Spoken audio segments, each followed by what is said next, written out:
জামার সাইড থেকে বেঁচে যাওয়া টুকরা কাপড় দিয়ে ইউনিক ডিজাইনের একটি জামা তৈরি করলাম 2 বছরের বাচ্চাদের জন্য।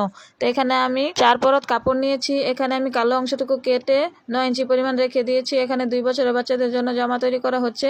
তারপর আমি মাঝখানে এখানে ডাবল পাট একটি কাপড় বসিয়ে নিলাম, 20 ইঞ্চি পরিমাণ লম্বা নিয়ে নিলাম। তো জামাটি সর্বলম্বা হবে 20 ইঞ্চি। এটা আমি 2 বছরের বাচ্চাদের জন্য তৈরি করছি। সাইডের আঁকাবাঁকাগুলো আমি কাটিং করে সমান করে নিলাম। এরপর এটা ডাবল ভাঁজ দিয়ে আমি 4 পরত করে নিলাম। এখন আমি বডির মাপ দিয়ে দিলাম 24 ইঞ্চি আছে কিনা। তো এখানে আমি বডি নিয়েছি 24 ইঞ্চি। তো 1 ইঞ্চি সেলাইয়ের জন্য রেখেছি। গলা লম্বা 3 ইঞ্চি এবং চওড়ায় 1.5 ইঞ্চি পরিমাণ রেখে গলা এবং হাতার অংশ কাটিং করে নিলাম। তারপরে এখান দিয়ে আরেকটি টুকরা কাপড় সমান করে ভাঁজ করে দাগ দিয়ে নিলাম। এরপর কাটিং করে এখানে আমি কুচি দিয়ে দিব। তো এখানে কিন্তু কুচির ডিজাইন হবে।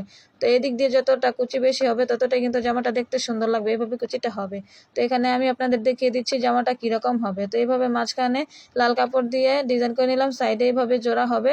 জোড়া দেওয়ার পর আমি 2 সাইডে কুচি দিয়ে দিব এবং পিছনের অংশের মধ্যে কুচি দিব না, সামনের অংশের মধ্যে 2 সাইডে কুচি দিব। এখানে যত বেশি কুচি হবে ততই দেখতে সুন্দর লাগবে। এবং যেই লম্বা 2 সাইডে জোড়া হবে এই 2 সাইডে একটু কালো কালার পাইপিং দিয়ে দিব পরে।